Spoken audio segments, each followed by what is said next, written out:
When I was teaching in the Brooklyn Diocese many years ago, I received a letter from my religious superiors telling me that I was to be assigned to St. John the Baptist Diocesan High School in West Islip. This was a new high school in the Diocese of Rockville Center. Needless to say, I had to get a map to find out where West Islip was, since I had enjoyed more than 10 happy years teaching in Brooklyn. When I found out where it was, I was none the happier, because it was to people at that time, it was the eastern end of Long Island. However, once I got here, as with many people, I fell in love with everything that was St. John's, and that remains to this day. So I can thank my religious superiors for making a good choice for my life. Monsignor Mulligan, who our library is named after, was an associate pastor in my parish, Holy Name of Mary, where I was teaching CCD. And when I graduated college, he invited me to come out and to interview for a position, since he was the new principal. And that's how I started. So I started teaching social studies here in 1967. I was given an opportunity to be an assistant for the girls varsity basketball team in 1980. And I was living in West Islip at the time, and then it turned into a leave replacement in the physical education department in the winter of 1981, and I have never left since. Friends of mine were teaching here when the school had just opened, and when they were graduating their first senior class, they needed a business teacher for typing and for business law. I had that on my resume. I was working at Drummond at the time. I was an accountant, wasn't very happy there, and I figured I'd take a chance, and so I became a teacher, and probably one of the best things that ever happened to me. Actually, starting here was incidental. My sister, Virginia Walsh O'Neill, was on the faculty when the doors first opened in 1966. And I had known St. John's when I was in school. I had known all about the wonderful community that it was. So when the opportunity arose, you know, I certainly jumped at it, and I started teaching phys ed and then went into teaching health. And then during that period of time, different circumstances occurred, and I was the coordinator of student activities for a while. With Mr. Kachuba, I might add. He and I were dean of students for a while. Because we were all new together, the faculty grew as a family. And so the transition from being a teacher to an administrator was not that difficult. I had been assistant principal, the faculty knew me, the students knew me, I knew and loved them, and so there was very little transition. It was devoid of the usual transition that one might find in changing roles. It was fun. We were all young. We were all very, very idealistic. We had lots of fun together as well as with the students. SJB was really crazy. There was about 2,400 kids in the building. You couldn't see anywhere. You couldn't walk anywhere. It was very crowded. People were all over the place, and it was just a crazy time. The early years were very interesting because they only enrolled 1 year at a time. So in 1966, there was just one class, the freshman class. So they got to be seniors for 4 years. There were 2,400 students here. The place was packed. It was alive. You know, it was the 60s, so a lot of crazy things were happening in the world, and you know, students were, I don't know if rebellious is the right word, but you know, they weren't the traditional Catholic school students that I had been used to, having been a product of Catholic education for 16 years. So it was sort of, the students were probably the same as they were every place else. But in terms of St. John's, initially there was a spirit that was sort of unlike the other schools. And it continued to grow, and you know, I've been on back so many times that has remained the same. St. John's in its early day was cutting edge in the 60s. The furniture, the orange chairs in the library, the chairs in the cafeteria, the tables in the cafeteria, all of that for its day was cutting edge. There used to be a big bingo board in the cafeteria. because they had bingo every Thursday night where they smoked. So Friday morning you went into the cafeteria and it smelled absolutely horrendous. But you know, fundraising has always been an important thing, and it changes with the times. But these schools were built on the backs of generations of people who were willing to sacrifice so that the next generation had a quality education. And I think that's an important thing for people to remember. The only thing that was different was we had very different lockers. And you either had the low locker or the high locker. The lockers were skinny. We had the old lockers, which were about half the size. They were about 8 inches wide. So if a student put his or her winter coat in, that person had to carry books the rest of the day. They didn't fit. That was the first thing that was replaced, larger lockers. The school had all of the wonderfulness of the new library has today.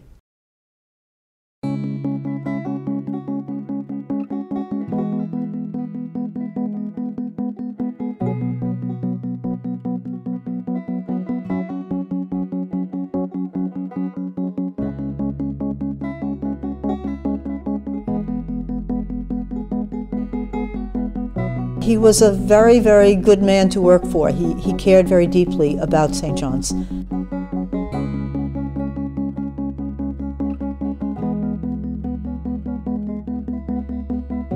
He could discuss everything, especially politics and history, from start to finish. If he liked what you were wearing, he would say, "Oh, you look very nice today." But if he didn't like what you were wearing, he would just ignore it.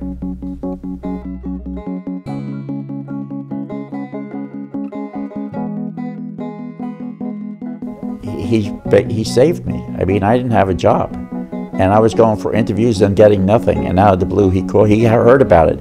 He called me, so I was always indebted to Father Mulligan. I thanked him as often as I could. Monsignor Mulligan used to have his dogs. Those of you that went to school during those period of times remember Minnie and Maxie, and he would walk around the building with his little dogs. When we had fundraisers, and if you reached a goal, you got prizes, and the prizes, were silly little things. One of them being the invisible dog leash. You would have this leash, and it acted like it had a dog on the end of it because it had the collar to it.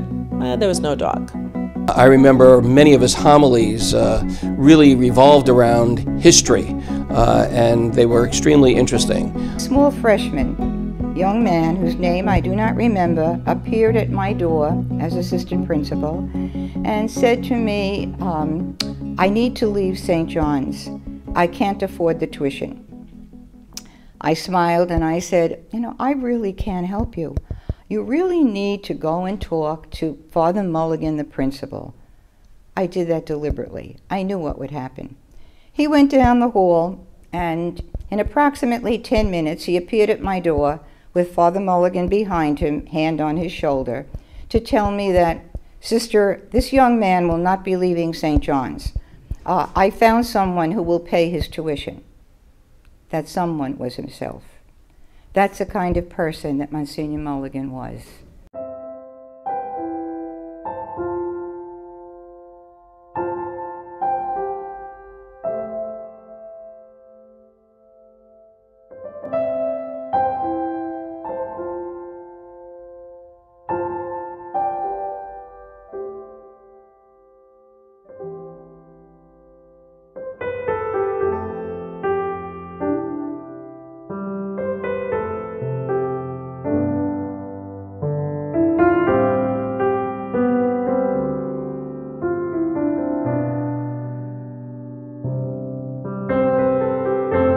There was a lot of growth in campus ministry when in the 90s, late 90s, we added a campus minister, a full-time campus minister. Then we added an additional campus minister to support the work because the work expanded exponentially in the types of things that we encouraged or involved students in. So things like service programs that eventually became mission trips, students getting involved as Eucharistic ministers, a retreat program that started after that because there was nothing organized. Clearly, I think it was all on the chaplain, and then started to develop a little bit more with Mr. Serow, who's now Father Serow, and Father Jim, and then Father Mike, and all of the growths, and Miss Callahan, Mr. Costa, that have happened since then. I think campus ministry at St. John's has always been the heart and soul of the building, and I'm probably a little prejudiced in that area, but I really do believe that. It permeates the whole building. It's not a club. It's not something that 25 kids can belong to and you meet Tuesday afternoon after school. It's the heart and soul of the building. It sets the tone. It sets the atmosphere. I think it encourages kids to become giving people more aware of the world outside of themselves, whether it's the midnight runs or being involved in fundraising for different activities, just awareness, the caring. And I've noticed even when tragedy would have hit here, and I remember some very difficult times when tragedy occurred here, it was campus ministry and it was the caring of the students and the faculty that helped people get through tough times. And really that's what it's all about. It's the mission trips. It's the reaching out to the poor of Peru. It's the reaching out to the poor, in New Orleans. It's the reaching out to the poor in Kentucky. It's the reaching out to the needy, of Camden, and to be a part of those, to do the midnight runs and to work with students on the streets. And that student all of a sudden embraces this homeless person and gives them a pair of socks or gives them a warm drink or soup. That's really my fondest memory of St. John's, is to have that, that's the impact I see in my own heart, my own experience. You think you're doing the mission trip, but really what you're doing is you're receiving so much more from those children in Peru, or you're receiving so much more from that homeless person in the city.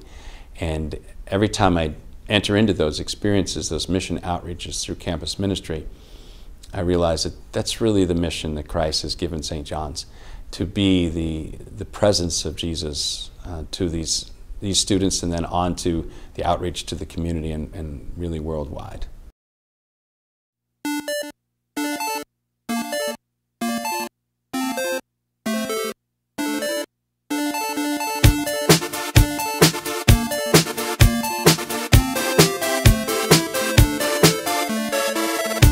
In the early years, the clubs and activities that they had at St. John's were few and far between.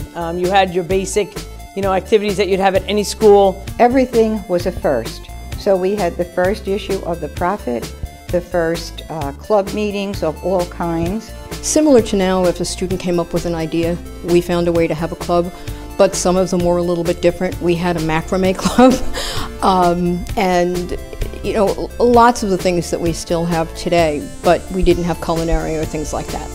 I belonged to the Future Nurses of America Club. Yeah, I didn't do that.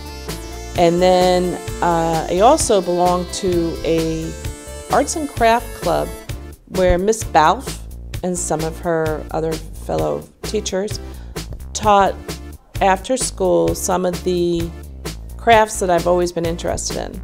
I learned how to make candles, I learned how to make pillows, and actually I really enjoyed that club. I learned a lot.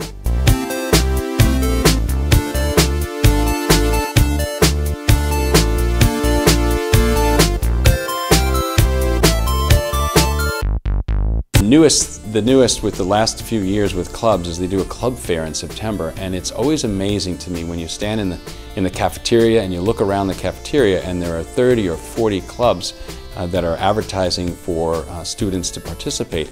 I don't know any other school really that has the many diverse clubs, and if you want to, you want to learn how to cook, there's a culinary club. If you want to play table tennis, there's a table tennis club. If you want to knit, there's a knitting club. If you're Irish, there's an Irish club. If you're from the Caribbean, there's a Caribbean club, and it goes on and on. And so the notion that, there's a few clubs here, just not true. There are so many clubs.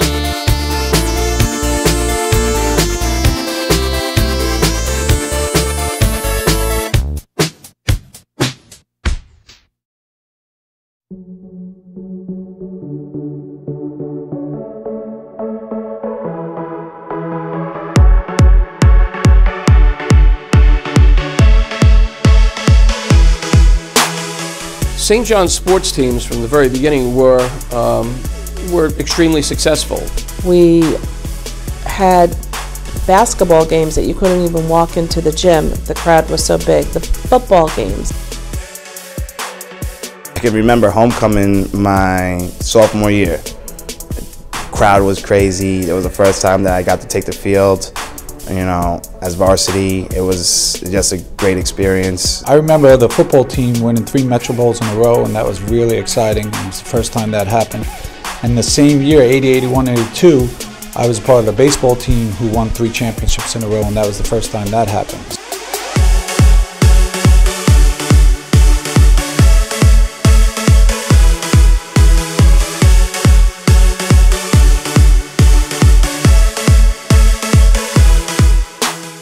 Every time we won was a unique experience because we were so young. And because the faculty were very few, we went to each and every game, at home and away. And many a time somebody would say to me, I don't think you should shout so much, or say we got carried away was an understatement.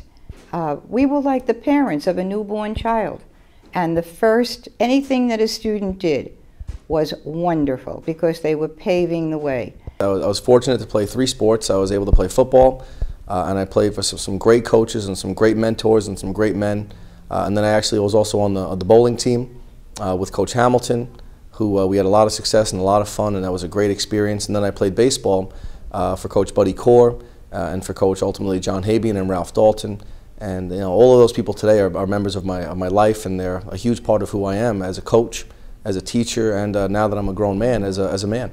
I had one of my children was on the soccer team. Actually, my daughter and son were both on the soccer team. She also played lacrosse, and I've had 2 children who competed on the track teams, winter and spring tracks, and cross country. So to go to those events and to watch the students outside of the classroom, to watch them compete at that high level it's really very gratifying to see, you know, how well we do on sports teams and to see what a great job the coaches do. It's been a sheer joy to watch as our athletic program has become one of the best on Long Island. Even just going to games, going to basketball games with friends, those things, those are some really special memories, and I feel like a lot of us bonded through our experiences in that way. Sports here, it's not all about sports, but there's a balance between academics and sports here that you don't find in other schools as well. And being part of a team there's nothing like it. The basketball team from 2011-12 had a particularly tough year. They had lost, I believe, 11 games in their season. They were at the bottom of the ranking and went into the championships. And they won the championship. They won the first round, the second round, they won the championship. And it was a particularly special time. I saw every referee from the league sitting somewhere in the stands together because they couldn't believe this team was in the championship. And really what it was about, to me, is the metaphor for life. They came together, they worked together in practice, they helped each other grow in their positions. They really, I think, gave it a team effort, and they didn't give up. And that celebration was particularly sweet for us as a school, not just for the team, because it was what no one expected.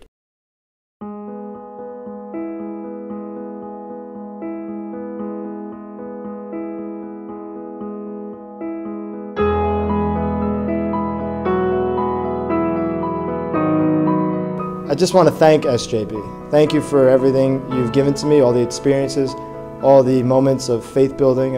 What I've learned in these halls and as a student and now as a teacher are teaching me how to be a better man.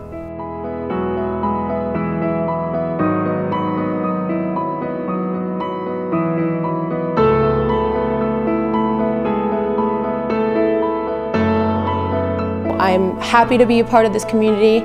I hope to be forever, and I know I will, and can't wait to send my kids here.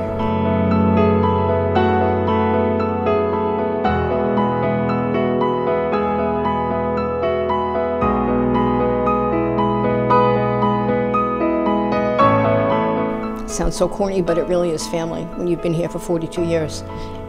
All of your friends are here, all of the students who have passed through here. It's just that sense of no matter where you go, there's community.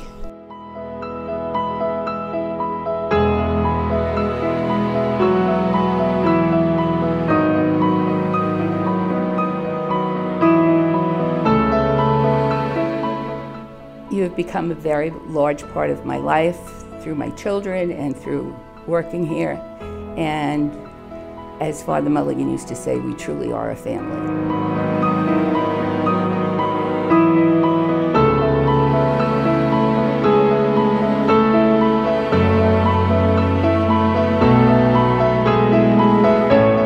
I've been here my whole life. I was here since 1978, and seeing the passion in Mr. Lace and Lorraine Buchlis and Father Jim and Nan Doherty and how much they cared about St. John's and making this the best place it could be, I just wanted to be a part of that, and I'm glad I have been my whole life.